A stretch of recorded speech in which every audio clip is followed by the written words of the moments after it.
청문회의 적법성이나 위법성 여부를 떠나서 오늘 이 청문회가 얼마나 허망한지에 대한 말씀을 드리려고 합니다. 헌법재판소 결정을 일부 좀 보겠습니다. 헌법 제65조 제1항은 대통령이 그 직무집행에 있어서라고 해서 탄핵 사유의 요건을 직무집행에 한정하고 있으므로 위 규정의 해석상 대통령의 직위를 보유하고 있는 상태에서 범한 법 위반 행위만이 소추 사유가 될 수 있다. 이렇게 헌법재판소가 밝히고 있습니다. 그리고 헌법재판소 제53조 제1항의 탄핵 심판 청구가 이유 있는 때란 모든 법 위반의 경우가 아니라 단지 공직자의 파면을 정당화할 정도로 중대한 법 위반의 경우를 말한다. 이렇게 반시하면서 대통령을 파면할 정도로 중대한 법 위반이 어떠한 것인지에 관하여 일반적으로 규정하는 것은 매우 어려운 일이나 대통령의 직을 유지하는 것이 더 이상 헌법소의 관점에서 용납될 수 없거나 대통령이 국민의 신임을 배신하여 국정을 담당할 자격을 상실한 경우에 한하여 대통령에 대한 파면 결정은 정당화되는 것이다. 이렇게 헌법재판소가 판시하고 있고 헌법에 규정된 탄핵 관련된 규정을 해석하면 너무나 지극히 당연한 해석이라고 생각합니다. 자, 오늘 논의되고 있는 명품백 수수나 도이치모터스 주가 의혹 사건이 대통령과 관련되지 않은 대통령의 배우자와 관련된 사건임은 청원이 들어왔을 때 누가 보더라도 명백하다고 생각합니다.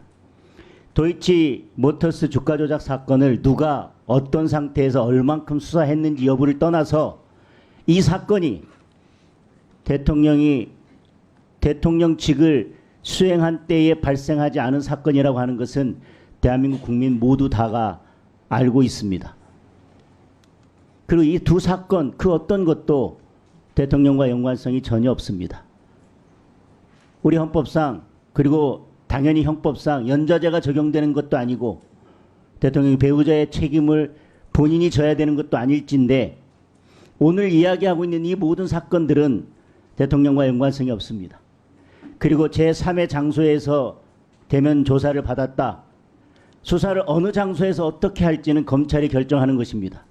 그 과정에서 검찰총장에게 사전 보고하지 않았다. 검찰 내부의 문제입니다. 그것이 왜 대통령의 직무상 위법행위나 불법행위로 연결돼야 되는지 어떤 근거를 가지고 그렇게 말씀하시는지 오늘 그 어떤 것도 밝혀진 것이 없습니다.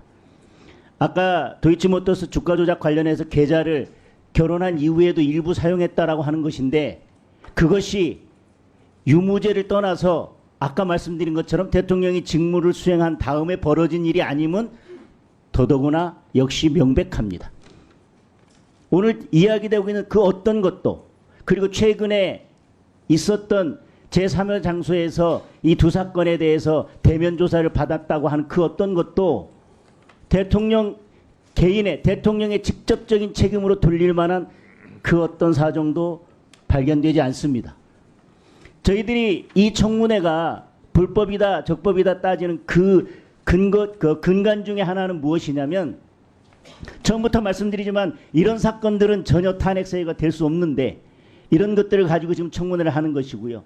또 하나 어떤 불법 사유가 있다 하더라도 그것이 직무를 수행할 수 없을 정도로 중대한 위법인지 탈탈 털어서 문제 하나라도 위법 사유가 발생되면 그게 탄핵 사유가 아니라고 하면 헌법재판소 결정에서 명백합니다.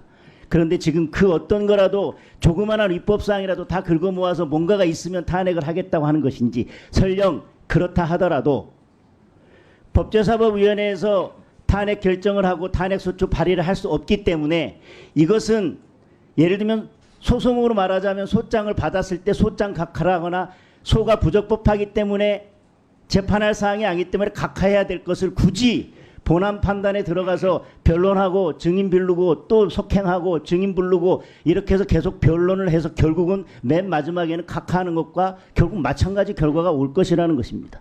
그렇기 때문에 왜 굳이 법사위에서 어떤 심리를 하고 나중에 의장한테 보고하기 위해서 이 청문회를 한다고 하지만 이 청문회에서 나오는 이야기, 증언 내용 그 어떤 것들을 다 긁어 모으더라도 결국은 이것을 의장한테 보고할 때 본회의에 보고할 때는 결국은 이것은 국회나 본회의나 법사위에서 할 수 있는 사항이 아니라 의원 개개인이 헌법상 독립기관이 의원 개개인이 할 사항이기 때문에 법사위나 본회의에서 국회에서 이것을 청원으로 받아들이는 것은 적절치 않다라고 결국은 보고할 수밖에 없는 사안임이 청원 신청서 자체에서 명백한데 우리는 이 청문회를 하고 있는 것이고요. 오늘 증인들을 불러다 묻는 것은 대통령 관련성이 없는, 그리고 여기에서 어떤 문제점이 발생되거나 위법 사유가 있다 하더라도 그것을 대통령의 책임으로 돌려서 책임을 물을 수도 없는, 더군다나 도이치 주가 조작 사건은 대통령 되기 이전의 문제이기 때문에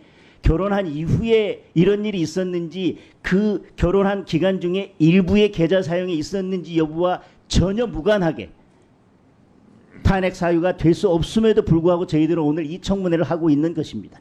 그리고 주가 조작 사건에 대해서만 본다면 2020년 10월 10일에 추미애 장관이 수사지휘권을 행사하고 가족 사건에 대한 검찰총장의 수사지휘권을 박탈했습니다.